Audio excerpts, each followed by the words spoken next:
makabuluhan ka. Ano sabi na ginagawa natin na ganun? Kayo. Nagtatry ng different position.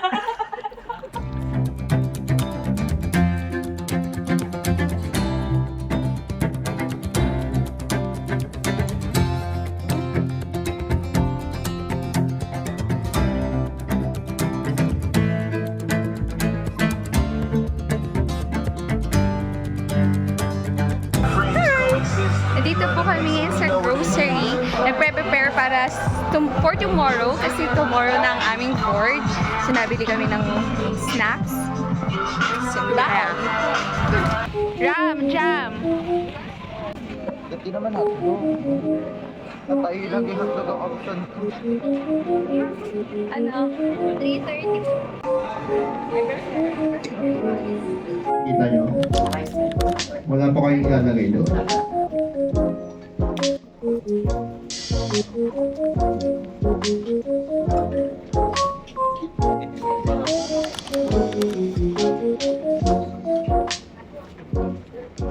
Hi! So, ayun. Kakatapos lang ng aming pre-board and kakadating ko lang din sa dorm. Yung mga kasama ko is nagsimba muna. Kakain din sila sa labas. Hindi ako nagsama kasi pagod na ako. Yun, tsaka ubos na yung battery ko, yung social battery ko, kaya umuna na ako. And my thoughts about our pre-board, so yun, parang hindi ka nag-aaral. Kasi, ang hirap niya. Like, pagtingin ko, wala akong masagot. Well, meron naman dun sa iba. Pero alam mo yun, yung feeling na nag-aral naman ako. Hindi naman ako bobo. Like, naintindihan ko naman nung nanonood ako ng lecture, nung pumapasok ko. Pero pagdating doon, wala akong masagot. So, ganong feeling. And, syempre, gusto ko naman ma-ace din yung pre-board ko kasi kahit pre-board yon may bearing pa rin naman yun. Nakatas ng confidence, ganun. Pero sabi nga nila, hindi naman nagdi-define yung pre-board, yung result ng pre-board sa actual pre-board. Wala, acceptance stage na. Kinokonsole na yung sarili na, it doesn't define yung result talaga sa actual pre-board. Pero yun. Pero totoo, down siya at some point kasi yun nga lagi naman ako nag-aaral, lagi ako nag-review. Hindi yung walang araw na hindi pwedeng hindi ako mag-aaral. Like talagang bawat kung anong may oras ako, ipilitin ko sarili ko mag-aaral. And then pagdating doon, parang hindi pa rin pala enough. Ang dami ko pa rin hindi alam. Ang dami ko pang kailangang improve, ganun. Nakaka-down at some point na pagod na ako. 2 months na ako nagre-review and then, yun, may mga ganun pa din. Pero sabi nga nila, hindi naman, kumbaga, ma-perfect or na talagang yung learnings mo is ready, di ba? Pero at the same time naman, yes, kumbaga, naging ko din. Ang dami ko na-realize na, may mali. Kaya nga, lagi ko sinabi ko na everyday ako nag-aaral, everyday naman ako nag-review, tapos parang may kulang. So, marami ako na-realize na, dapat pala ibang strategy ko kasi hindi effective pala yung ganun. Like, kasi, aral ako ng aral, nasasayang ko, nanonood ako lagi, kumbaga lahat ng ng topics namin, pinipilit ko na ma-cover ko lahat. Pero, nahihirapan naman ako mag-retain. So, parang, dapat ibang strategy, ganyan. Tapos, actually, lahat kami. Like, yung mapapatanong na lang, parang akong hindi talaga nag-aral dun sa Pero sabi naman nila na mas mahirap talaga yung pre-board. Kasi, kumbaga, yung pre-board, yung final board, kesa dun sa actual board. Kasi, syempre, hinahanda ka eh. Kaya, dapat hirapan mo na. Para pagdating dun, kahit anong pasikot-sikot, alam mo na. Diba? So, yun. And, yun nga, sabi ko, marami man ako na-realize na gusto ko talaga na syempre ma-ace din yung alam mo yung makapasa ka na para makita mo naman na may improvement ko. Iba rin kasi yung syempre makakataas din yun ng confidence mo, 'di ba? Na kaya ko pala ganun. Pero kung ano man yung maging result, kasi wala namang result, pero alam ko yung sa sarili ko kasi habang nagsasagot ako kasi sabi ko nga parang hindi ako nag-aaral, 'di ba? Na ayun, na nahihirapan talaga ako. Actually, lahat kami nahirapan. Na, tapos, alam mo yung ilang araw na rin kaming hindi kumpleto yung tulog kasi nga, nagbabasa kami, nagre-review kami. Alam mo yung well, hindi na nga kami nag-awal-wal or yung alam mo yung naggagala kung saan. Kasi as in, focus kami. And then, pagdating doon, as in, parang kulang pa rin. Pero yun nga, sabi ko nga, na-realize ko din doon na hindi siya kulang in terms na pagiging disiplina namin sa pag-aaral kasi nga nag-aaral kami, nagre-review kami. Kumbaga sa strategy kung paano mo mariretain yung inaral mo. Like, na-cover mo nga siya lahat. So, paano mo naman i-retain? Paano mo siya i-apply. So, mga ganun. Kasi pagdating dun, like, alam mo, pero hindi mo alam kung paano siya i-apply, paano siya ilalagay, yung ganun. So, yun. Pero happy na rin na at least natapos na yung pre-board namin. And yun nga. Kumbaga, sabi din naman sa amin ng mga ng mga prof namin, yung mga review, namin, na yun is to assess yourself, yung pre-board. Na it doesn't matter the result. Kumbaga, to assess yourself kung nasan ka na ba, o kaya, ano ba yung mga mali mo, yung kulang mo nga, para malaman mo. Kasi, syempre, kung hindi ka mag-take ng pre-board, diba, paano malalaman na mali pala yung ginagawa mo or may kulang pa pala sa ginagawa mo. Kaya yun, it's a very good thing na mag-take ka rin nun para malaman mo, ma-assess mo yung sarili mo kung nasan ka na ba dun sa level ng pag-review mo. And yun, marami kami na-realize and talagang, kasi ayoko, ang hirap ang pangit sa feeling na nag-exam ka nang wala kang alam. Like, tinititigan mo lang yung test paper mo. Yung mga ganun. Ayoko rin ng ganun feeling. Sabi ko, talaga sa sarili ko kanina, nung talagang nasa point ako, nang hindi ko alam yung sasagot ko. Nasa point na, sabi ko sa sarili ko na, ay hindi pwede. Sa susunod na mag-exam ako, dapat confident ako. Dapat, kasi pag pati, wala akong masagot, inaantok ako.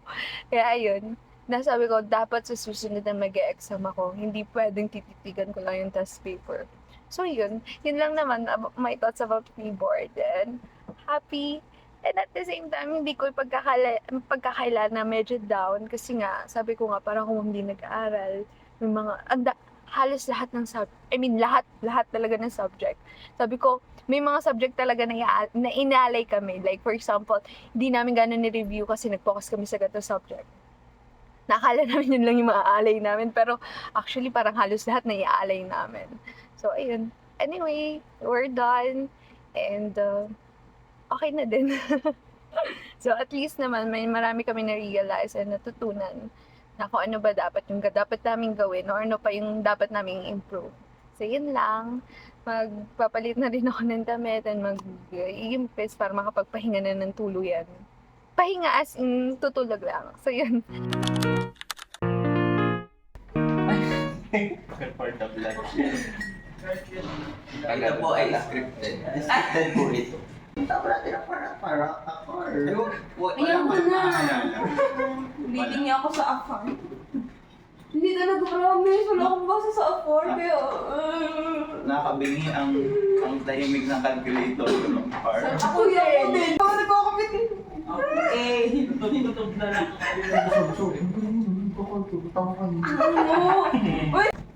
Na-pressure din ako nagtagmari ako. Insurance ang namin dito. Nagmamasarap ka. Insurance represent. Nag-present na. Anyway, Mas may mali insurance ako na ba doon. kayo? Sabay ganun na. Ipapasok siya bigla. Ano yung insurance sa mga? Alam mo, yung final bigoy talaga yun. Talagang dapat seryoso ka Sa mga bagay. Parang yung pre-board assessment pa lang. Pagpunta ka na sa... talagang disappoint. Huwag ka na mag-disappoint.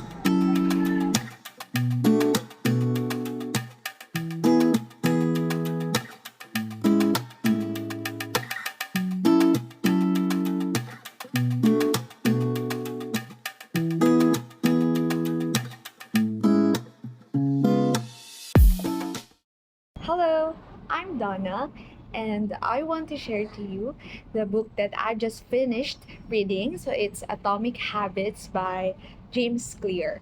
So since then, I really love reading books no, naalala ko pa, ang first kong nabasa is yung mga pocket books, if you're familiar with that. Yung My Precious Hearts Romance, if you know that. Kasi yung tita ko, marami siyang pocket books. And then, nung bata pa kami, wala naman kami mga gadgets. So, we only had TV back then. Tapos yun, kaya ang naging habit ko talaga nung bata ako is, manood ng TV, and yun, magbasa ng pocket book. So, I think dun din nag-start yung pagiging hopeless romantic ko. So, yun. And then, nung lumaki ako, syempre, naging busy, nag-discover ng, maraming ibang bagay. So, na-neglect ko or nawala yung habit ko ng pagbabasa ng libro. And then, I saw sa TikTok yung bang recommendations of books, yung in a year, yung 12 recommendation, tas by month, meron siyang isang book. So, parang sabi ko, I want to read again. Tapos, yun, nag-start nga ako ngayong January, and I finish it by January. So, it's a good thing. So, proud kasi nakatapos ako ng isang libro. Even though na, ang dami ko nga binabasa na. Kumbaga sasabihin niyo, ang dami mga binabasa kasi nagre-review ka, tapos magbalagay ka pa ng isang book na babasahin. You know what? For me, reading books, yung mga ganito, hindi yung for hakads, para sa akin, it's somehow comforting, and ito yung parang pahinga para sa akin. Kasi, ito kasi nagiging comfort mo, escape mo from reality. So, even though hindi to fictional hindi to fictional, it's a book about improvement sa sarili mo. So, hindi to fictional. Kumbaga, escape in a way na yung book nag-speak to you na about, kumbaga, it explaining to you what is happening right now. Kasi diba, we have this thing na, kumbaga, ang dami na natin ginagawa, we're too busy. Okay, we're too busy. And there are lots of things, even small, yung mga small details na nakakaligtaan natin. And somehow, yung mga books, yun yung parang nakikipag-usap sa atin ng mahinahon about that, explaining about the things that is happening around us. So yun, kaya para sa akin, it's pahinga. And actually, hindi ko naman pati araw-araw itong binabasa. It's, hindi siya pati makapal. Kumbaga, talaga mababasa mo agad siya, matatapos mo agad siya. Kumbaga, minaximize ko talaga siya for January. Kasi nga, di ba, nakita ko sa TikTok na isang book sa isang month. So, ganun yung ginawa ko. And, you know what? Ang niya, parang, hindi ko alam, parang align siya sa kailangan ko by that month. Kasi, ito, hindi ako dun sa nabasa ko or sa nakita ko dun sa TikTok, hindi to yung talaga nakalagay sa January. Kumbaga, kung ano yung available ko, yun yung binasa ko by that month. Bala kong bumili dapat ng libro, pero si Kuya Japheth, meron siya libro, so ayun na lang. Asa ko ripot, yun na lang yung babasahin ko. So yun, he let me borrow this book, kaya ayun, ito yung nabasa ko by January. So yun, ayun, i-share ko na nga kung tungkol saan ba tong libro. But before that, before I share to you my takeaways here in this book, so explain ko kung ano ba yung librong to, kung paano ba siya nasulat, ganun. So parang book review.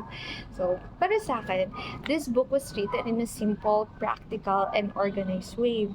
Bakit? Kasi it's easy to understand, and there's a summary in every chapter, kaya if ever na gusto mo mag-recap, hindi mo siya malilimutan kasi after that chapter, there's a summary, tapos may mga graphics pa siya, and then yung mga tables for you to visualize it more. Tapos, this book, it's packed with evidence-based, yung may mga research,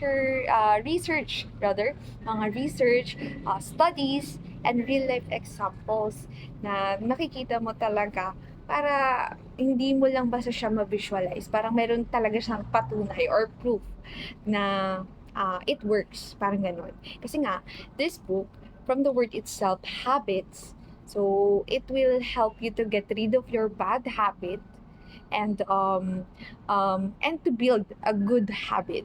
Okay? So, meron ditong tinuturo yung fourth law. Actually, may notes ako dito. Kasi gusto ko masabi lahat yung gusto kong sabihin about this book. Hindi ko makaligtaan. So, meron siyang 4 laws. So, it's 4 laws of behavior change. So, having a good habit. So, ito yung 4. Make it obvious, make it attractive, make it easy, and make it satisfying. If you want to build a good habits, dapat napopossess mo yung apat na yon. And to get rid of the bad habits is to make it invisible. Okay? Yung bad habit mo, dapat hindi mo masyado nakikita, ganon. Then, make it unattractive, make it difficult, make it unsatisfying. So, I won't make any further details about the 4 laws kasi mas maganda kayo yung magbasa nito. Kasi, yun, para mas manamnam nyo sa sarili nyo kung ano ba talaga yun or kung paano nga ba yun. This book, kaya gusto ko talaga i-share sa inyo, kasi this book will help you to have self-discipline and have more control to yourself. If you're struggling, katulad ko nga, nag-review ako. So, syempre may mga habits ako na mga idle time na tinatamad ako, ganun. Eh, hindi naman pwede yung ganun. So, this book helped me na parang maayos yung habit ko na magkaroon ako ng routine na makakatulong sa akin sa pag-review. So, if you want to discipline yourself, to reshape your mindset, to improve yourself, I think this book is really good for you. So, try to read this book. Yeah. If mahirap at kamanghiram ka, katulad ko. But I think this one, it just costs 100 plus sa TikTok if you want. Magandang investment ang book, promise. For yourself, para sa akin, magandang investment ang book. And here are my key takeaways sa books. Okay? Sinulat ko dito yung mga notes ko dito sa books, yung mga favorite quotes ko. Actually, I really love taking notes. Even though sa mga movies, pag nanonood ako, lagi ako may notes. Ewan ko, parang nakasanayan ko na rin yan. Yung dun nga sa old phone ko, yung nawala, ano siya, ang dami dun yung mga notes ko sa movie notes, mga parang movie review na din, parang ganun. Ang sinulat ko dun, kumaga kung paano yung story, yung favorite ko sa story, mga ganun. Tapos yun, ay nung nawala yung phone ko, tsaka kahit nga yung Marvels, nagsusulat ako about dun kasi pinanood ko yun simula una.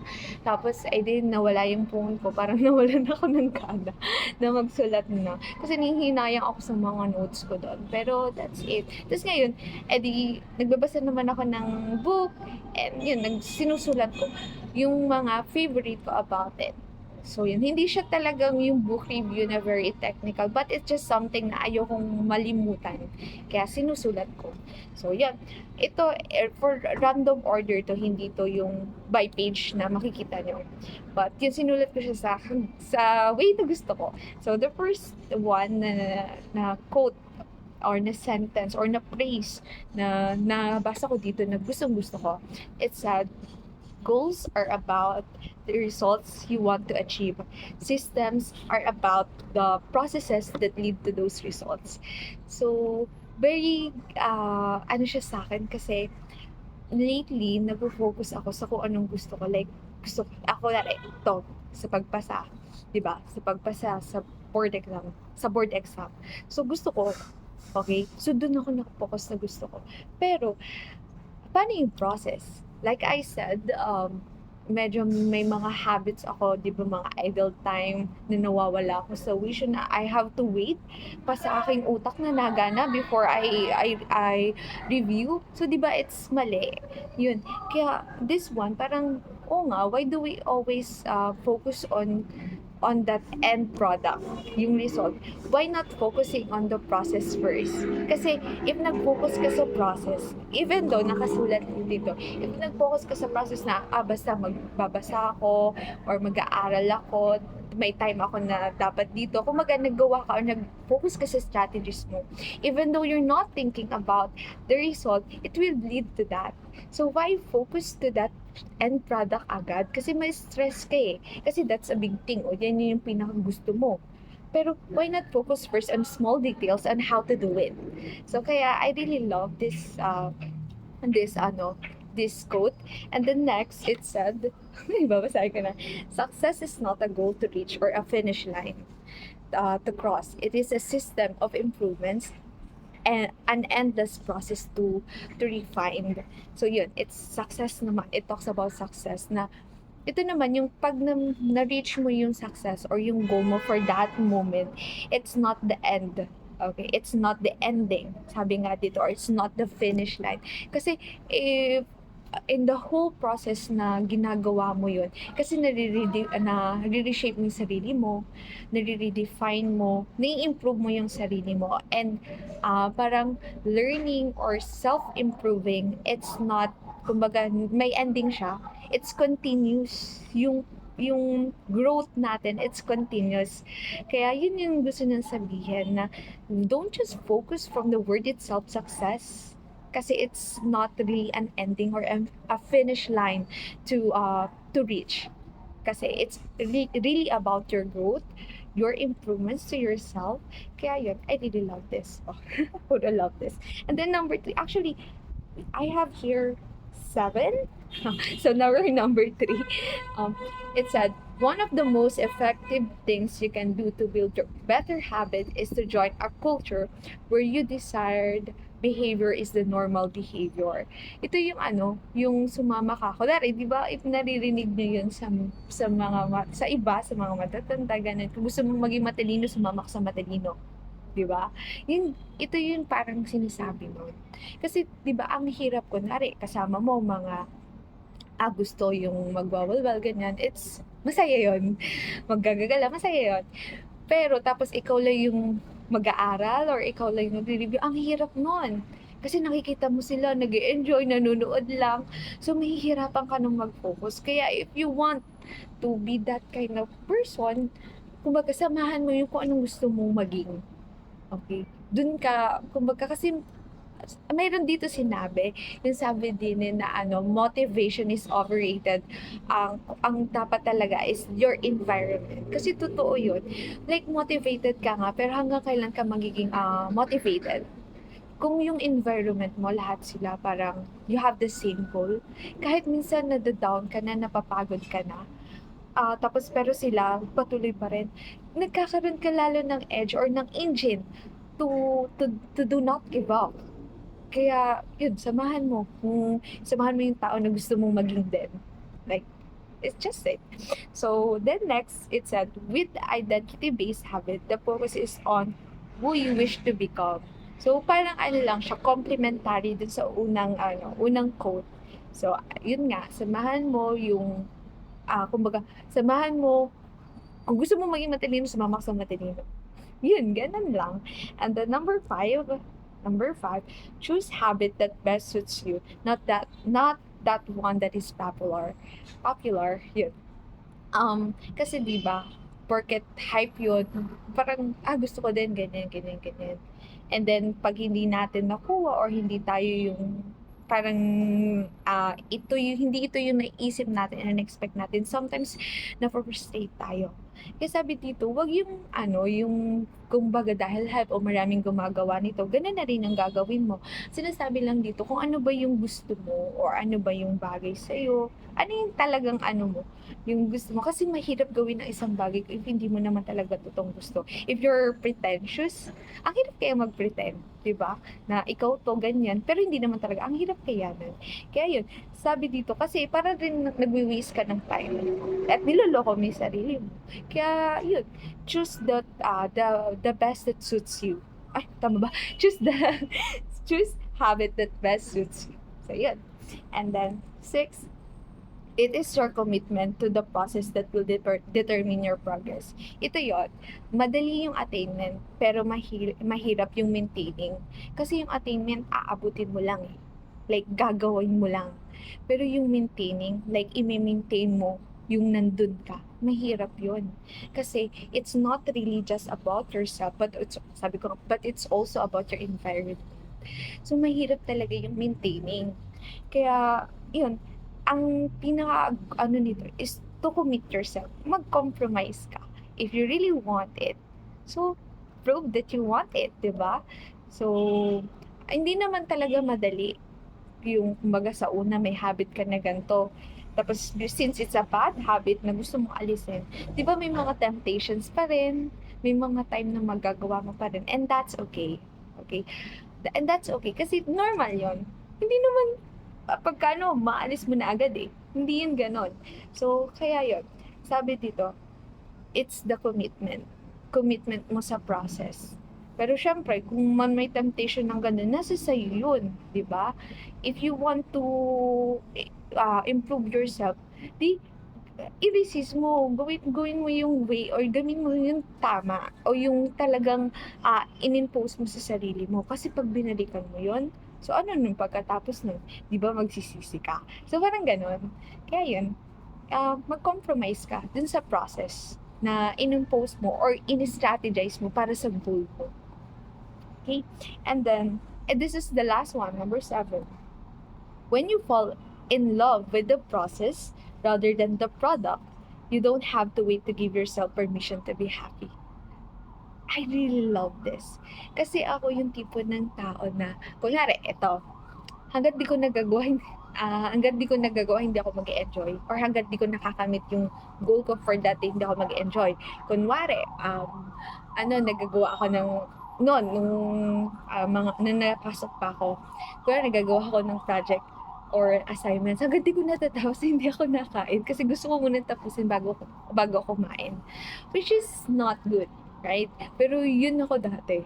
Hanggat di ko natatapos, hindi ako kain.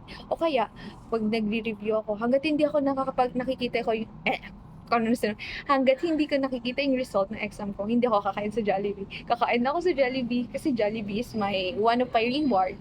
So yun, kakain lang ako pag okay ako dun sa result. So hindi dapat ganun, sabi dito. Kasi parang dinideprive mo yung happiness. Dapat in the process, you're also enjoying.